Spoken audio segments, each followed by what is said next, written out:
Hi there, Greg.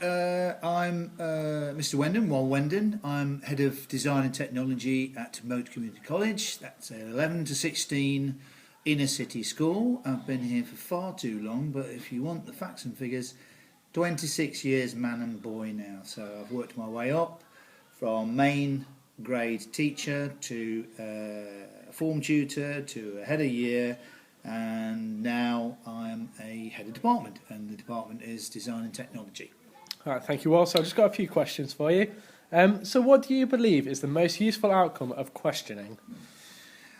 The most important aspect of questioning is trying to determine where the students are at and where they're going to. If you can use questioning to inform your teaching and know exactly at what point you are in the lesson and at what point they are, then that's the information that you need to know a number of things about your differentiation, about how those students are reacting to your scheme of work, your little train journey that you're doing on your particular scheme or plan. But you can actually use questioning in such a way that it can be drilled down and very specific. You can either do it to the group or you can do it to individuals and find out where they're going on your little train journey and then take them there. And that's really the priorities with questioning, effective questioning. Okay, thank you.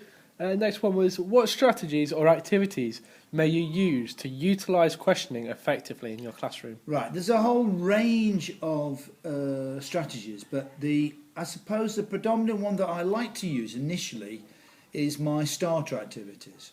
I'd like to think that I'm pretty good on the plenaries, but the difficulty that most design teachers have is that once you do get into practical lesson, we tend to view our plenaries more as a bolt-on, and that's one of my weaknesses. I would love to spend a lot more time doing plenaries, but I know that the most important part of a lesson is the first 5 minutes, and that first 5 minutes is when you have got to engage your students, and it's a really good, powerful tool, getting them in, getting them engaged, and you know because you've done the same as me, because I've encouraged you as an NQT to come along and say, get some really fabulous, unusual, creative, out of the box starter activities that involve questioning.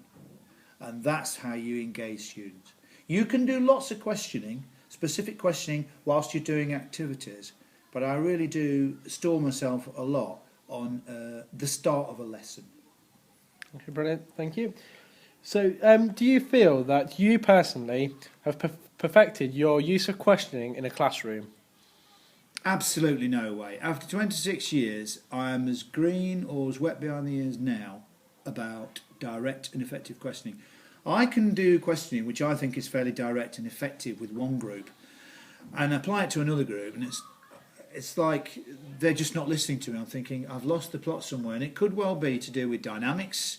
It can be to do with a lot of things. So you have to constantly tweak, and you can't simply say you've got a rule book and this is it. Follow this rule book because it will work with this group. You will find on a given day you can simply have two groups, one after the other. They could be the same scheme, and your so-called direct effective questioning will be fabulous with one group, and they will articulate back with you exactly where they're at, what they've learned. So it can be recapitulation, it could be about what they did last week, okay? And the other group will come in through the door and you'll attempt the same thing and it won't work. But that's the beauty and that's the challenge of teaching. It is not, as Michael Gove might say, something that we all do in a particular way. So we have to change and mould ourselves and mould our teaching, change our personality, fine-tune, tweak every day. That's why teaching is so exciting, because every day is totally different. So would you say, as an experienced teacher yourself, would you plan your questions prior to your lessons? Yes, but less so now, because I will have a bank of questions that I will always do. And I like to dig, right? And I don't mean dig on my allotment, but I like to dig in a sort of intellectual way. So if you've got students, it's always best to dig. You can scratch on the surface And then you can dig a little bit more and you can articulate them. So through your effective questioning, you've got to begin to say, could you just explain a little bit more? Can you elaborate on that?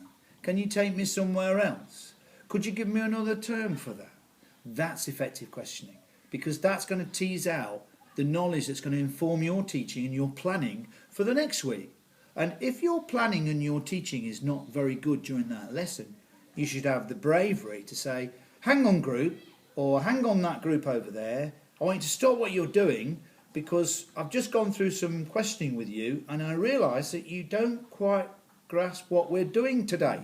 So you've got to look at your own teaching, because maybe it's you, maybe it's your questioning, maybe it's your delivery, maybe it's your dynamics. So you've got to say, hang on, let's try a different route. So effective questioning is really about a dialogue which informs you, which then informs them about where the journey, the actual curriculum, the scheme, the plan is actually taking you. And if you've gone off track, that's where effective questioning is really particularly useful. It will inform you about individual students, about their lack of understanding or their articulation and level of understanding, and you can put good students together with other students to practice or share that, if you like, effective questioning.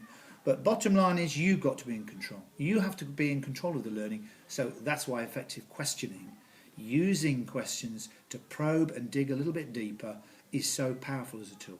Excellent, thank you. And just one more question. Do you believe questioning sparks creativity in design and technology? And if so, why would you think that? Right. By its very nature, you all know that, and it's difficult to explain to a lot of other people, that design technology is one of those subjects where it encompasses so many other subjects. I often have these, not arguments, but healthy debates with people who don't fully appreciate the amount of skills and other cross-curricular links that design and technology actually makes. And that's why questioning is so important in things like design process. So when you're trying to teach students about a particular object, you're using a whole range of things, and it could be something which is in their experience. It could be a simple thing like an egg timer, and you want to sit there. It's about them grasping what is the real world. So you're using your classroom, you're using questioning, but you're linking and relating world experiences, things that they handle, things that they touch, things that they're going to use, things that they're going to buy. And that's why design technology is so important, because constantly designers look for failures, they look for flaws, they look for errors, they look for problems. So through process, we like to teach our students so that when they are learning, it's acceptable to make mistakes. And questioning is at the forefront of that. Why does it work? Why does it work that way? Or why does it not work? Or what could be improved about it? And that is about critical evaluation, getting your students to actually evaluate their own homing skills, their homing in skills, on looking at what they're making or looking at what other people have made. And so that's really, really crucial. Excellent. Thank you very much for your time then, Mr. Wendham. And I think that's everything. Okay, thank you, Greg. Thank you then.